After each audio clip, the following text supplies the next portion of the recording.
All right, guys, welcome back to another video. Really exciting video today. We're going to talk about these artist proofs I got back from Amy Weber, the original beta ones, painted on the back. I'm going to de-sleeve these, talk about what I think about the market of that in general. But real quick, thank you, sir. He wrote a nice little note. And yeah, it was done by Nick B. And thank you, Nick. I haven't done a video about this for a while, but basically, he does altars. What an awesome little altar. Yada, yada, yada. It does what it says. Daniel Chang, Merchant Extraordinaire. Really cool. And this painting here, The Mountain from Mercadian Mass by Terry Springer, is sold. I had this painting for years, but actually all 5 paintings from Terry Springer from another card shop, actually. And yeah, it's sold, going to Canada. All right, congratulations, guys. Enjoy the video. Let's learn about artist proofs, where the market's going. Let's talk about it. Vintage Magic. Game, collect, invest. For more information about our consulting and professional services, visit vintagemagic.com.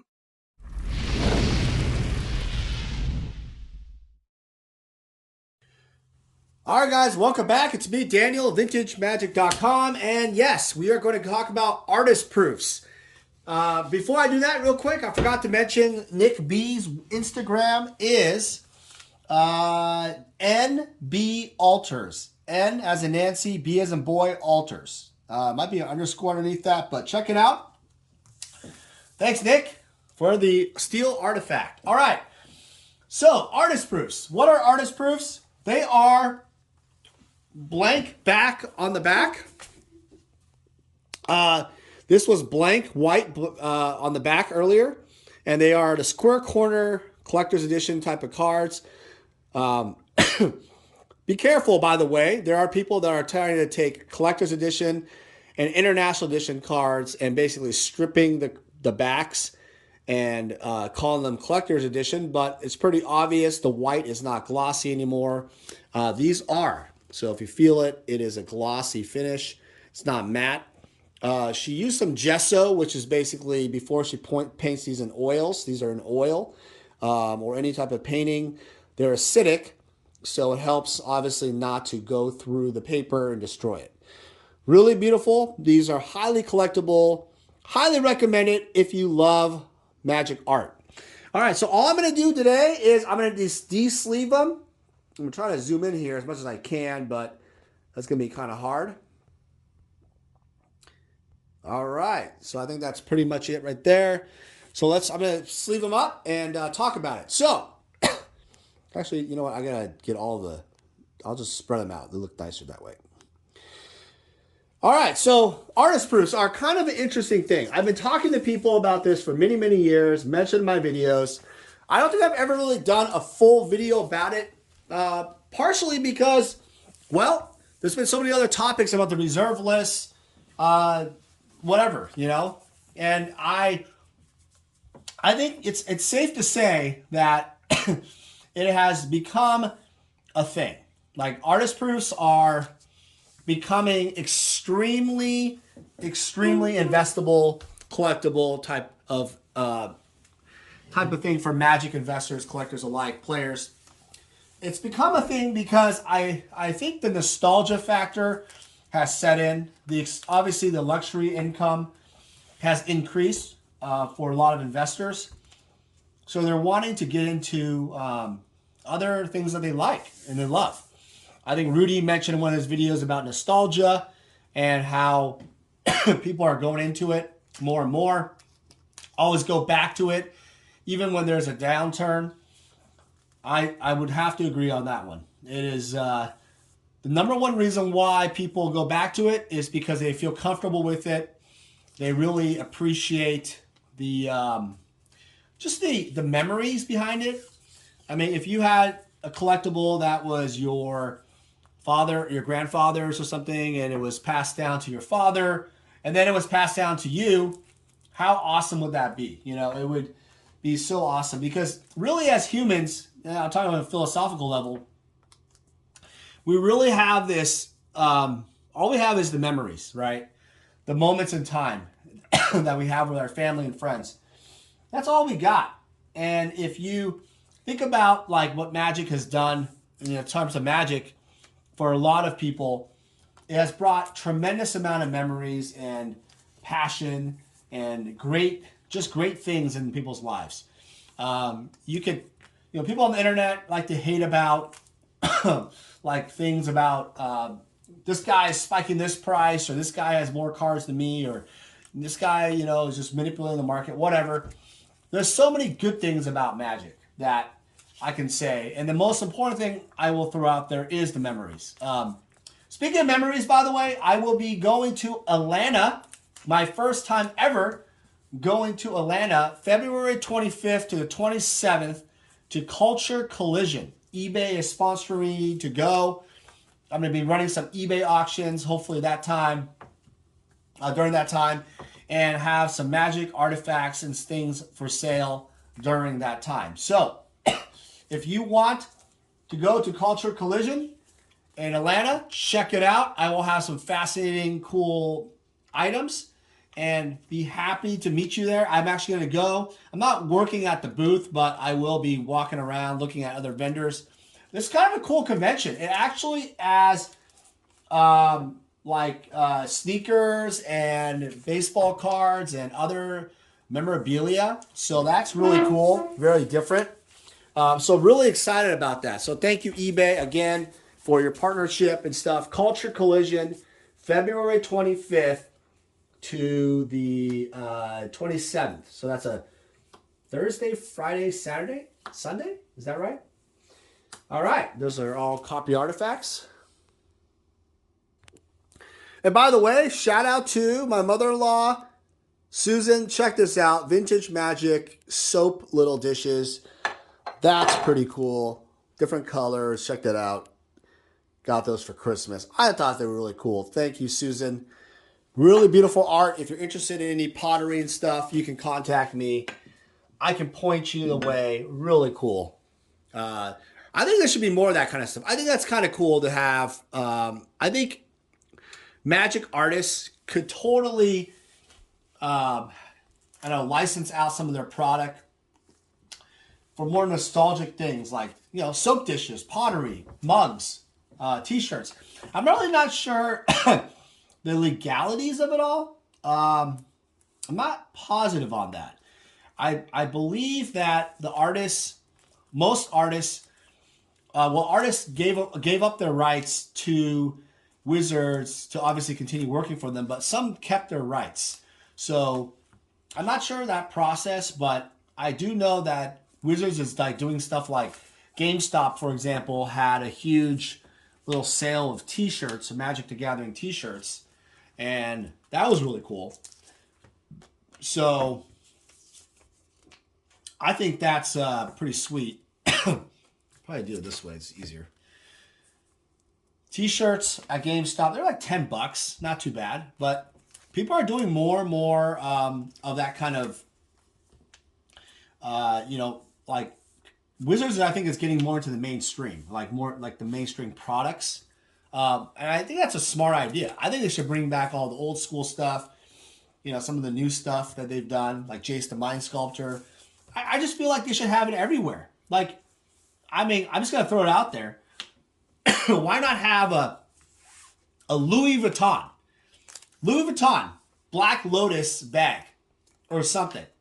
I know it sounds absolutely ridiculous to say that, like a Louis Vuitton for a Magic product, but I'm telling you, it would sell insane amounts, especially the nerdy collectible people. And they're already doing that. Don't tell me in the comments, oh, that's stupid. It's a great idea. Phenomenal idea because of the fact that they're already doing it for like Disney, right? Stuff like that. NBA had one for like Louis Vuitton. I know Gucci did stuff with Disney. Why not have it? It's going to happen. All right. Artist proofs. So where do I think the market's going to go with these is it's a very rare and exclusive market. Number one, the artist proofs were only 50 of them ever made. for the beta ones, that is. Some of them were actually lost, so there's actually less of them. And interesting enough, Kev Brockschmidt and Richard Thomas did not have many of the artist proofs because they either destroyed them or gave them away. Yeah, and they treated them as business cards. I think Brian Snowdy said that. He said that he gave them away as business cards back in the day. So that just tells you that there's a bunch of proofs out there that are just either in the trash, in some random collection. Who knows? Who knows? But that tells you how rare they are. They're insanely rare. Now, you're probably asking, well, there's no that rare. Why is it that they're on eBay for $600 or $800? And some of them are $5,000 now. Why isn't everybody just buying them all up? I think my answer to that is they're going to be sold one day. They're going to be all sold one day. And you're going to look back at this video and you're going to realize one thing I'm saying in the video is going to be 100% true. That the market eventually, some of the artists have artist proof still. There's some artists, a few artists have some here and there, not complete sets. And the main reason why is because some of the artists were smart to keep some and then sell them at a higher price, which they should, you know, as you supply and demand, right, goes up, you sell for more. And when the supply goes down. So once the artists sell out and the ones on eBay are secondary market ones, those are generally secondary market sales, then you have a situation where I think the proofs are going to go up quite a bit over time. And now you're like, well, why is it that there's still proofs left? You could be buying them all, Dan. Why not just buy them all? Because I think that the price has jumped quite a bit over the years. The commons, for example, just basic commons and stuff were going for less than $100 back in the day. And now they're, you know, selling for $200 to $300 pretty easily. $500, $600 hasn't really gotten there for the price point yet, but it will. And I'm telling you, and if you buy those ones on eBay, you will find that, man, there really is like no competition at a certain point. What I mean by that is, at a certain point, the proofs are so rare, you're going to have a situation where you're able to own something that's highly collectible, very rare, and eventually dictate your own price. I know right now there's a supply out there, but eventually these will just be gone into other people's collections. Now, another thing is very few people actually own the size and the supply of the ones I have. I have invested in artist proofs for a very, very, very long time. Since the beginning of my Magic career. In terms of the recent Magic career, like 2009 range. So that is basically 13 years. 13 years of buying proofs. I'm by far not the first person to ever buy proofs. But you're probably asking, why in the world were these proofs not sold all out before, if they're so popular? Because Magic itself, and that was when like Alpha Black Lotuses were still $2,000. They still were not that popular. People, you could ask artists, they're like, yeah, no one wanted to buy my proofs. No one wanted to buy my Alpha art. Some people had Alpha art back in 2009, 2008, 2007, 2010. They still had pieces laying around in their closet or whatever, their office, and no one bought them for like $500 or $1,000 to $500. Alpha pieces, doesn't matter if it was, whatever it is, right? It just, no one bought them. Arabian Nights pieces, Legends. I remember Mark Tuding having some of the pieces displayed by the Dark, stuff like that. Just in his studio. No one bought them for a few thousand. I didn't even buy them because I thought they were kind of high for a newer piece, but now they're all gone. All his pieces are all sold out.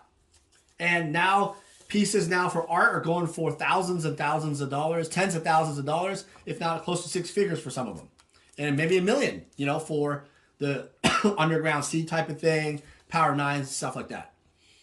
So the paintings on the artist proofs, the paintings are substantially more rare because Once you have a blank artist proof and then sign, obviously there's 3 things that I look for. Is you have the artist proof, like this dragon whelp. It's signed by the artist, obviously, and then it's painted by the artist in oil paint or acrylics, whatever, hand painted. That is the ultimate thing. Those are the 3 things you should own for the artist proof. Make sure they're signed, painted, and then obviously, well, that's 2 things. Okay, sorry. Now, other people have asked me, well, Dan, why not have the artist do a pencil drawing or Sharpie drawing? Yes, I own some of those, but to be honest with you, I prefer the painted ones. They just look so much better, sexier. They are the cream of the crop, creme de la creme, best, highest level investment. They're the Ferrari standard of investing. And so you're probably wondering, what are these proofs going to happen? Are you going to sell these? What are you going to do? Yeah, I'm going to sell them over time. I have my own collection of proofs too. So if you are interested in buying these proofs, you can contact me on vintagemagic.com. Contact us. I'd be happy to talk about pricing, stuff like that. But again, I'm not going to sell. This is the thing. And I'm going to leave you with this. I am going to dictate the price, right? There is no other person that's going to be like, hey, oh, this was sold on eBay, completed sales, and it has to be this price. To answer your question, the price of what I want to sell for is what I deem, based on the supply and, how hard it was to get. I'm going to make a kind of a price based on that. And remember, when I know it sounds kind of ridiculous, but usually we want to buy cards and stuff based off of like a market value, like eBay auctions or heritage auctions, whatever, they have their stuff. Artist proofs are such a rare niche market that you're not going to be able to find a price guide for this stuff. These are original paintings on the back of these cards. Oops, no, well, it's in my sleeve. These are original paintings, and they're absolutely gorgeous. So they bring together the cards and the art of the awesome artists. In this case, this is all Amy Weber's type of artist proofs. I will have more video on other artist proofs in the future. But again, I have very limited stuff on my website. Again, I do plan on updating my website this year. Lots of changes are happening. So many exciting things. I don't even know how to explain it to you. But I hope you guys have a little bit more awareness about artist proofs, why they're so rare and coveted. They are also graded too, by the way. Some people have graded their artist proofs. They don't even want to sell them. They just love to look at them in the binder. I gotta say, there's truly the best of both worlds. You have the art and you have the card on the back. Again, the square corner collector's edition, international edition era, but that 93, 94 era is still there. It's beautiful. Also, you have new artist proofs now. Remember, new artist proofs have foils. The foil, there's a foil version. I think there's up to 30 total. Don't quote me on that. 30. And then 50 of the basic version. But back in the day, artists did not get that. They just got 50, and that's it. That was part of their pay. 50 artist proofs, and you also get $50 of stock and $50 in pay. I think that may have changed. I'm not sure the exact sequence of timeline. I think I showed all the proofs there. Then we have warp artifact and coffee artifact. Oh, here's an example. Steel artifact. Oh, where was the steel artifact? Interesting. I didn't know that. Steel artifact. Well, I didn't have any. Huh. Well, I do. I know I have steel artifact artist proofs. So there you go. All right. Anyway, guys, hope you guys enjoy the video. Hope you guys are doing well. Thank you guys again for all the memories over the years. And I look forward to seeing you guys. If you're going to Atlanta, if you live in Atlanta, contact me. Love to meet up. February 24th, I'll be there to the 28th.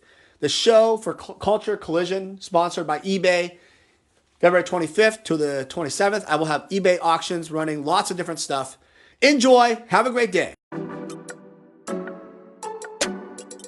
Hey guys, it's me, Daniel, with VintageMagic.com. I'm here to share with you more about our deck and set collector fulfillment service. The deck fulfillment service caters to the player. And what that basically means is if you are a player looking to fulfill your old school Magic deck, certain Power 9 or key pieces in your Vintage deck, or dual lands in your Legacy deck, we have the inventory and the resources to help you fulfill your needs. Next, we have the Set Collector Fulfillment Service. This really caters more towards the collector. Oftentimes I've been asked, hey Dan, can you help me find this specific graded card for this set? Or Dan, can you find me these 20 cards left in my beta set? It doesn't matter what you're looking for, even if it's like every single Sarah Angel possible out there, I can help you out. My resources and extensive network in Magic the Gathering, I was able to help thousands of clients all over the world fulfill their needs. I've made it my mission at vintagemagic.com to be your one-stop shop for all your collector needs. For any significant item or collection, we're able to travel anywhere in the world to meet you. The reason why my clients love this service because it saves you time. What happens is collectors and players often search all over online or at vendors and they never find exactly what they're looking for. By going to us, we are the only one-stop shop who can help you with your needs. Using our service gets you exactly what you want and saves you time and money. Vintage Magic. Game, collect, invest. For more information about our consulting and professional services, visit vintagemagic.com.